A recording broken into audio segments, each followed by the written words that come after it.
Welcome to Napa Valley Inside Out. I'm Latife Hayson, and I am delighted to be hosting this podcast, shining a light on one of the most beautiful and coveted lifestyles in the world.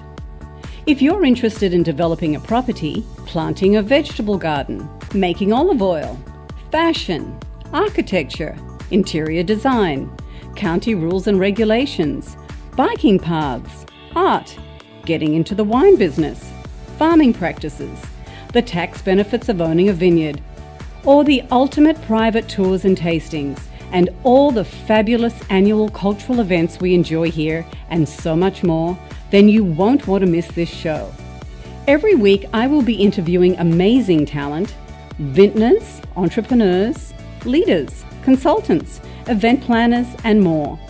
They will share their knowledge, experience, advice, goals, passions, and their best kept secrets. Hello everybody, today we have Patsy McGaughy with us. She is the Communications Director with the Napa Vintners Association. She's been with the organisation since 2000 and she's going to give us an overview today on who the Napa Valley Vintners are and what they do, and she's going to share some fun facts and figures with us. Thank you for being here with us. Thank you. I'm excited to explain to people what your organisation does, because we all, even I, have known who you guys are, but I'm not really clear on how it all works. So you were founded in 1944. Correct. Voluntarily. Yes. And give us a little history. Who started the organization? Sure. So the Napa Valley Vintners was started in 1944 by just 7 vintners. Folks like Robert Mondavi and John Daniel Jr. of Inglenook, who felt that they could do so much more if they worked together than if they worked independently. As you probably know, the Napa Valley in 1944 was not a great wine growing region. It wasn't known as such, and there really wasn't a lot of wine grapes being grown and wine being made here. The primary agricultural crops at that time were things like prunes and cattle. And so the industry was really in a fledgling state. And these vintners were just starting their businesses and starting their wineries or carrying on some older traditions. And they were facing things like labor shortage and other issues related to their business. And so they decided they could work better together. And in 1944, they signed an agreement of association, and that's when the work started. That's amazing. And so how does one become a member? How many members do you have? And then how do you qualify to become a member? So today we have grown from that 7 members to 550. Wow. We've grown exponentially. Yeah. And to become a member, you need to be a producer, a wine producer, that makes wine in Napa County from Napa County grapes. So in Napa Valley, making wine in Napa Valley, and that's how you become a member. We also ask that the wineries be in commercial production for 6 months before they apply with us, and they have to be selling their wine commercially. The point being that the Napa Valley Vintners is a professional organization. It's not really an organization for people who are in the industry for a hobby. So what do you mean by commercially? Meaning that you sell your wine, that either you sell it direct to consumers or you sell it through distributors, restaurateurs, retailers, etc. Oh. So not that you're not just making it for gifts or for fun or for friends. Oh, I see. Even if you only have 100 or 200 cases, as long as you're selling it. Correct. And we do have Yeah. some producers that make very small amounts of wine, but they sell it commercially, so they qualify to be members. And what are the benefits for winery owners to be a member? So the mission of the Napa Valley Vintners is to promote, protect, and enhance the Napa Valley wine region.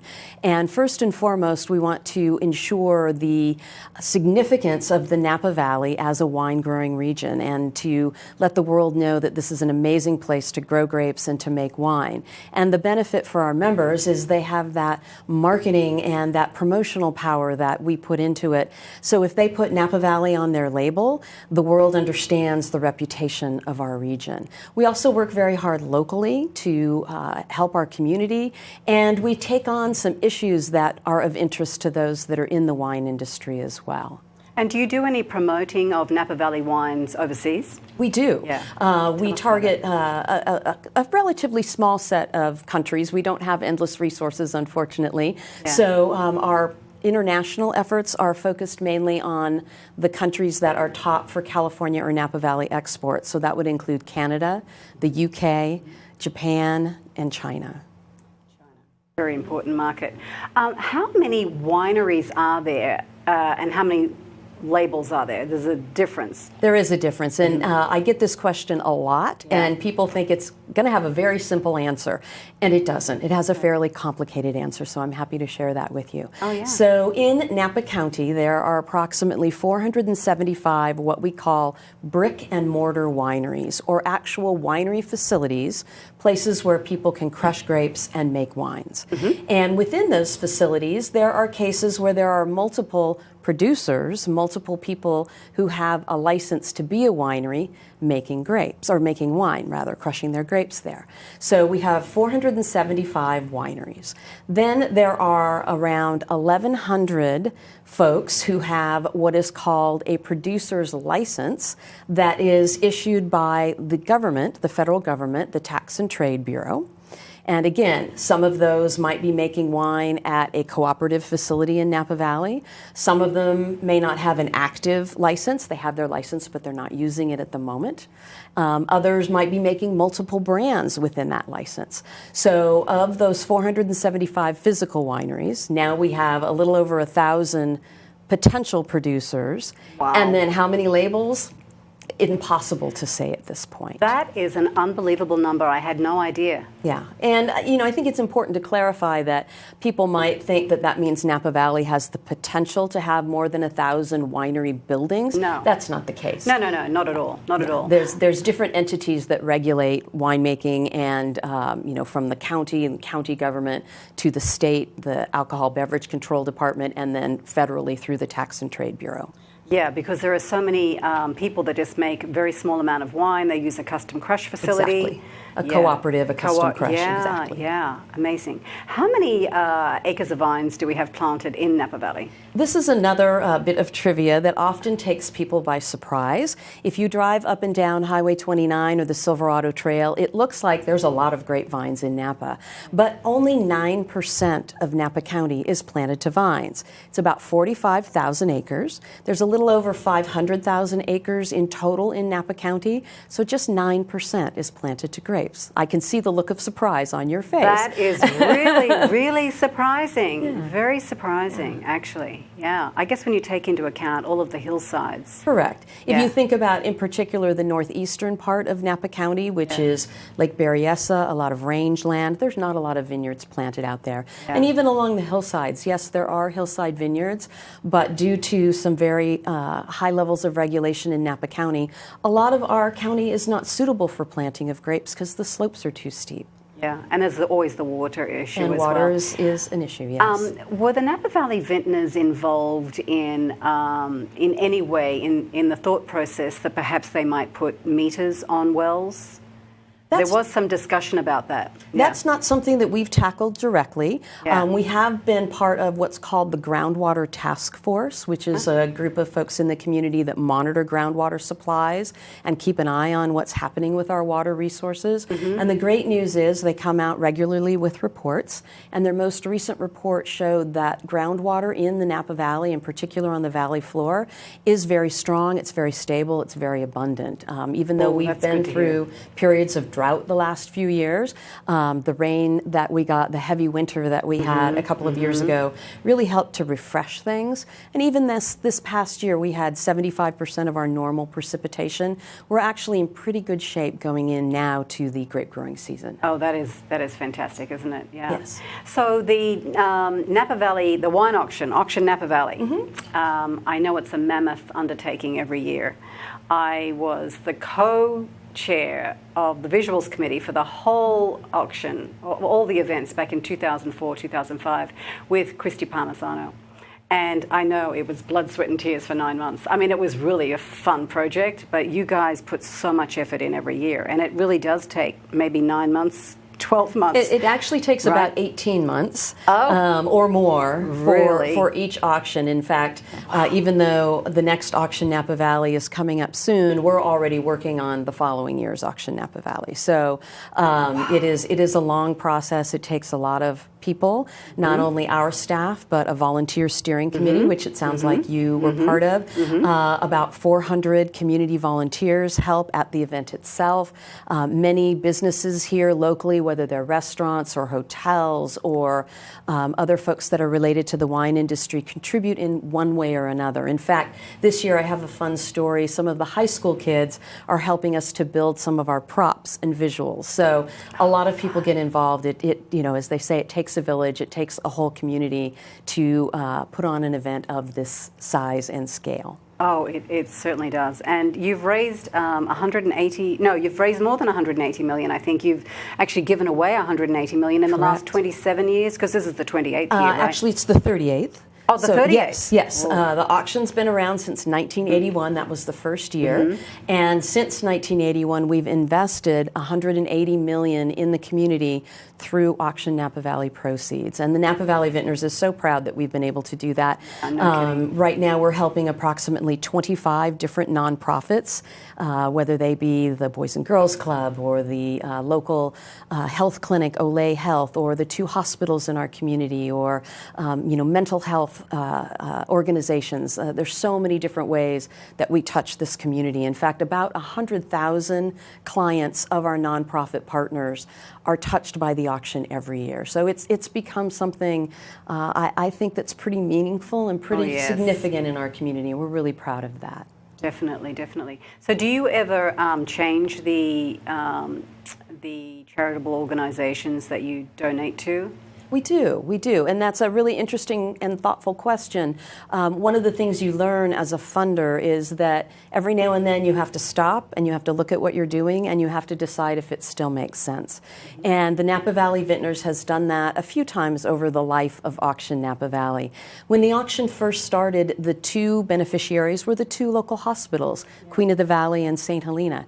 And then a couple of years later, the auction was proving to be pretty successful. So the Vintners decided that they should expand their giving, and at that point in the mid-1980s expanded to include what was then Clinic Olay, which is now Olay Health. Again, it's our county's, we don't have a county hospital, it's our local nonprofit clinic that serves people who often are uninsured or underinsured. And then a few years after that, again, thanks to the continued success of the event, the Vintners looked again and decided they wanted to expand to children's education. So most recently, we looked at our giving plan in 2011, and we tweaked it and changed it a little bit, and we decided that we would really be better off to narrow the scope of the beneficiaries that we work with, but to give more generously to them, and also to give to them in a way where they can put better use to the funds. So for example, we're one of the rare funders that gives in an unrestricted manner. So rather than giving our funds to a specific project or a proposal, we provide funding to agencies that they can use in any way that is meaningful to them. These are organizations that we've vetted, that we've worked with for a long time, and we know that if we invest in them, they will do good things in our community. We also give multi-year grants on some occasions if we feel that this is a nonprofit, again, that we know and trust and really feel is working in the areas that are important to us. And again, from a nonprofit perspective, these are golden words to them, that they know they have consistent funding and they know they can put it where it's most important. This was particularly important during the wildfires of 2017, when a lot of nonprofits had to spring very quickly into action. Well, some of them are working with funds that are restricted to very specific areas, but with our funds, they could send someone out to be a volunteer at a shelter. They could make a very quick pivot from something they might have been working on and go address the most immediate needs in our community, because what we offered them was funding that was very flexible. Oh, that's amazing, yeah. So how did you navigate the complexities of the October fires? I mean, how were our vintners, your members, affected? It was a terrible time in our valley, as anyone who went through it knows. Of course, we all know that 7 people in Napa County lost their lives.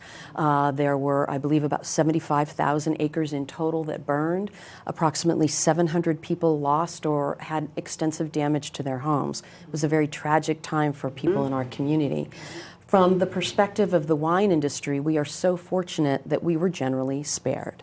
And there are reports, and people know of a few examples of wineries that were heavily damaged. Right. But again, if you think about those 475 physical wineries that we talked about at the beginning of the show, that number was very, very small. We are aware of about 10 that suffered some sort of significant damage. And thankfully, none of them lost everything, because of course in the wine industry, to lose everything means you'd have to lose your vineyard, you'd have to lose the facility where you host guests, the facility where you make your wine, and your wine inventory. And even those that had the worst damage did not lose everything. So they are working to recover, to rebuild, and to get back to business. But from the perspective of the Napa Valley Vintners, it was a very hectic time. We tried as much as we could to be a central communications hub for our members. We tried to help coordinate with our nonprofit partners. They were critical in what was happening in the valley. Animals, Absolutely. And so we really saw ourselves as a hub in the wheel, in the community wheel, trying to be a communications conduit and trying to assist whenever and wherever that we could. Yeah, you know what's really amazing? You said we lost 7 lives, was it? Yes. 7 lives too many. Yes. But when you think on a Sunday night when everybody's in bed, yes, and your circle, there's this huge circle of fires around the whole valley. Unbelievable that it wasn't a much greater loss of life. I agree. I read in the newspaper, it must have been about a month ago, they printed a number of the transcripts of the 911 recordings from that Sunday night, and they were harrowing. And I remember turning to my husband and just shaking my head and saying, we are so fortunate that more lives were not lost. Oh, it's incredible. And thank you to the first responders who worked so tirelessly to help people, to alert people that they needed to get out, to help them evacuate, and then eventually to be able to turn their attention to putting out the fires. Yeah, the gods were shining down on us, there's no question. Yes. It could have and should have been a lot worse, you know. Yes. Tell us about some of the other programs you have. You have, what is it called? Let me look here. You've got a few Premier Napa Valley is what I was thinking of. Yeah, yes. Signature programs you have. Tell us about those. So there are a number of things that we do. We're pretty well known for Auction Napa Valley, but that's just one of the many programs that we host and organize throughout the year. Premier Napa Valley is a second auction that we host in February of each year. Auction Napa Valley takes place in June. And the purpose of Premier Napa Valley is to engage and to build relationships with members of the trade. And when I talk about the trade, I'm referring to people that own and buy wine for restaurants or retail stores, or wine distributors who help to get wine from the producer to the consumer, to the end user. And so at Premier Napa Valley, we invite licensed retailers, restaurateurs, distributors to come to this event. The wines that are shown there are unique. The winery that's presenting them has to create a special wine that is only sold and made available at Premier. They produce those wines in very, very tiny amounts. 5 cases, 10 cases, or 20 cases. It's their choice. But, you know, when you talk about cult wines in Napa Valley, I mean, these are the rarest of the rare. These wines are not widely produced or widely available. Is that right? Yes. Yeah. So they're also futures. So the wines, for example, at the 2018 Premier Napa Valley, the wines that were on display were the 2016 wines that were just a year and a half old. They're in barrel. They're not on the market yet. So the bidders, the trade members, taste the wines. They decide what they want to buy. And then we have an auction in the afternoon. And if they are the successful bidder, they then become the only purveyor of that wine. So they get those 5, 10, or 20 cases to sell at their store or at their restaurant or through their distributorship, and they are the only entity that has those wines. So it makes them very rare, very exclusive, and there's a real emphasis on quality at Premier Napa Valley too. This is a chance for our winemakers to try something maybe they haven't tried before and to really emphasize the incredible quality of Napa Valley's wines. And the proceeds for Premier help fund the Napa Valley Vintners and our mission. So we kind of refer to that as our bake sale. While the proceeds from Auction Napa Valley go to the community, the Napa Valley Vintners does not benefit from that. The proceeds from Premier Napa Valley do indeed help fund our work year-round. Right. And how many wineries participate in that? We usually have about 225 wineries that are part of Premier every year. We do ask, in order to be a member of the Napa Valley Vintners, we do ask that wineries participate either in Premier Napa Valley or Auction Napa Valley annually. Some of them do both, some of them alternate, but those are our two sort of minimum annual requirements that we ask of our members. And then what other signature programs do you have? I think there's quite a few, right? There are a number. So we take vintners on the road with us, and we travel to international countries and also domestically. We call that program Taste Napa Valley. Oh, I've heard of Taste. Is that what you do for Taste Napa Valley? Yes, where we take vintners on the road and we bring the Napa Valley to you, wherever you might be. We have other educational programs here in the Valley, like Master Napa Valley, where we bring candidates who are studying to become a Master of Wine or a Master Sommelier. We bring them here toward the end of their course of study, and we give them an immersion on everything that makes Napa Valley unique in the world of wine. We have a program where we work in partnership with Michelin, the folks that do the restaurant ratings, where we'll bring their top wine professionals to Napa Valley for an immersion program. So those are just some of the different things that we do. And then there's a whole host of local programs that we offer to people who live here. And those are fun for local people to get involved in the wine industry. We have a program called Napa Neighbor.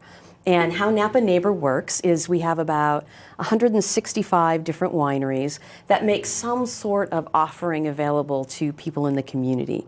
So generally you need to make an appointment, but then you can go to the winery, you demonstrate that you're a local, and you might get an elevated tasting experience for no extra charge. Or they might give you a discount on wines, or they might even give you a complimentary tasting. It just depends on what their particular offer is. But that's something that's really fun for people that live here. Oh, yeah. They can take their friends, they can kind of show off like they have an insider's advantage. And then we host two events annually for the community. They're both open house events. One is called Morning in the Winery, and that takes place in January. We usually get about a half a dozen wineries throughout Napa Valley that open their doors. We invite the community to come in at no cost and to learn about how wine is made and some of the production practices and energy saving techniques and waste reduction techniques that wineries use. And then in May, we host Afternoon in the Vineyards. Ooh, that's in partnership nice. with the Napa Valley Grape Growers, our counterparts, where folks who don't make wine but grow grapes can be a member. And at that program, again, it's an open house. Usually about a half a dozen different wineries or vineyards are open, and locals are invited to come out to take a tour of the vineyard, to learn what's happening in terms of sustainable grape growing practices and how does a grape go from being on the vine to being in the winery. So they'll learn a little bit of that, and then we usually offer a splash of wine at both of those programs just to thank people for taking the time to come and learn about what we do. So how would locals find out about all these different things that you offer? So a number of different ways. We have a website, napavintners.com, and on that site we have a whole section for the community, so people can learn about our community investment program, Afternoon in the Vineyards, Morning in the Winery, Napa Neighbor, etc. We have a Facebook page, facebook.com Napa Vintners. We have Twitter and Instagram. Our handles are at Napa Vintners for both of those. We have an email list, and if you go to our website, you'll be invited to join our email list, and we segment out members of the community. If you have a local zip code, we'll send specific messages to you about our programs and about our opportunities. Oh, that's awesome. And getting back to Taste Napa, when you take vintners overseas, where do you take them to? Not necessarily the cities, but what do you do when you're traveling? So obviously we're looking for places where people already have an affinity for Napa Valley wine, and often we will partner with a hotel or with someone who has a wine shop in the area, or we'll do dinners at restaurants. We've done all different kinds of things over the many years that I've been with the Napa Valley Vintners, but normally it's some sort of a wine tasting event. So you as a wine consumer living in Canada or living in Tokyo, you can come out and you can taste usually anywhere from 30 to 70 or 80 different wines over the course of an evening. You can chat with the vintners. We try to get the winery owners and the winemakers to go with us and really take Napa Valley with us on the road. We'll often work with the chef to ensure that the food is reflective of either what we make here or at least food that goes really well with Napa Valley wines. And so it's just an experience of bringing Napa Valley to people that aren't in Napa Valley. To the consumers, yeah, that's great. How are your sales going? How are the ticket sales going for this year's auction,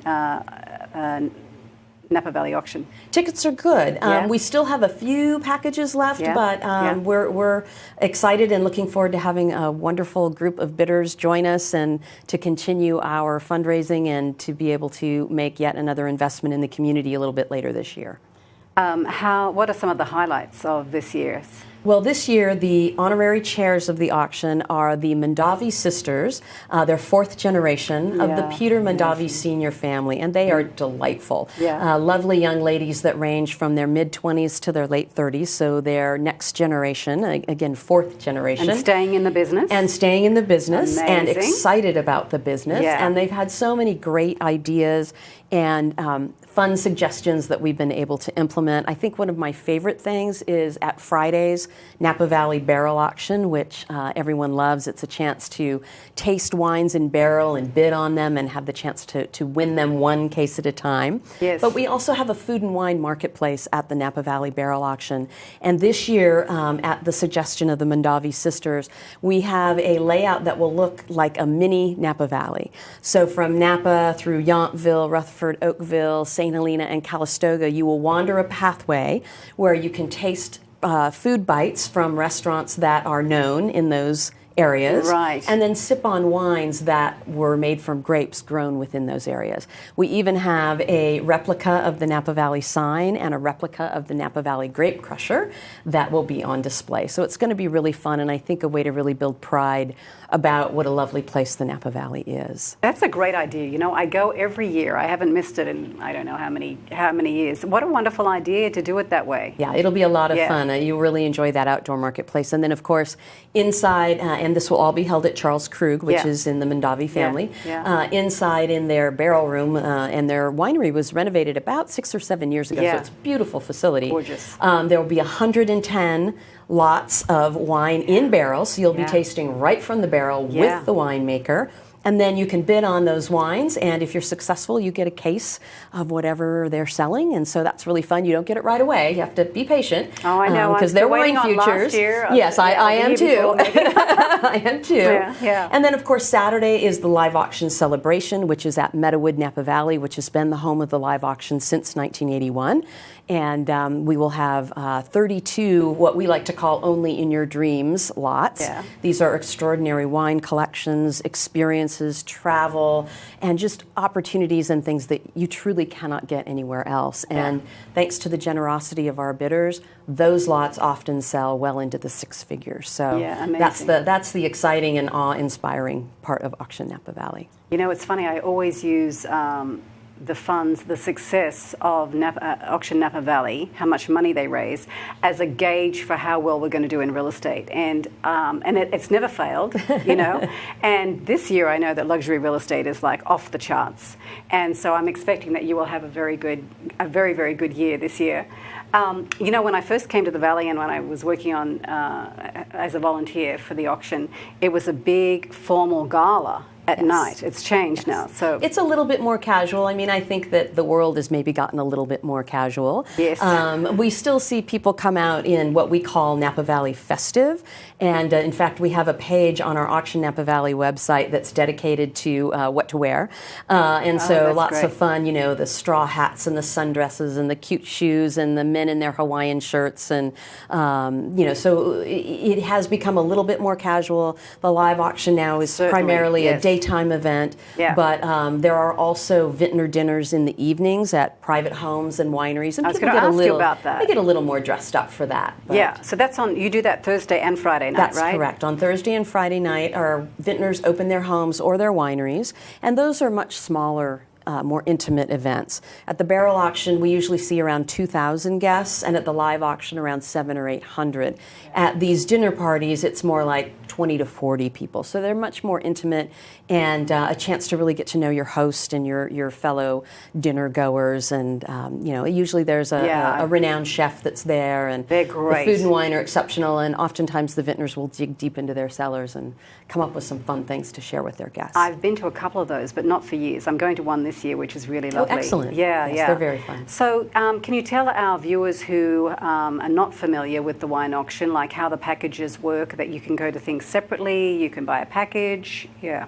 So Auction Napa Valley has many auctions within the auction. Right. So I talked a little bit about the barrel auction, which is the chance to purchase wine futures. I talked a little bit about the live auction, which is the extraordinary, unique, once-in-a-lifetime lots, which sell, for fairly high prices. Yeah. And then we have yet another auction called the E-Auction of Napa Valley. That's right, yeah. And that is, this year we'll have 150 lots. And those are also wine collections and wine experiences, but usually in a little bit more modest range. So they may not be one-of-a-kind wines, but they usually are pretty exceptional wines and extraordinary experiences. And those can be bid on by anyone, anywhere in the world. So that's the really fun thing about the E-Auction. It's a way for us to engage and to raise funds with people who aren't even here, and we so appreciate their generosity and their interest in what we do. And then if they purchase a package, then they get the chance to enjoy that wine or come out for a dinner or a stay in the Napa Valley or an experience, a hot air balloon experience, or whatever the winery might be putting up to entice them to bid. Oh, I know. Look, it's such a fantastic event, and the whole place just comes alive, and it's just a wonderful time to be in Napa Valley. Thank you so much for being here. Welcome. I'm sure everybody loved learning so much about the Napa Vintners and all of the events that you put on for us. So thank you, everybody. I look forward to seeing you next week.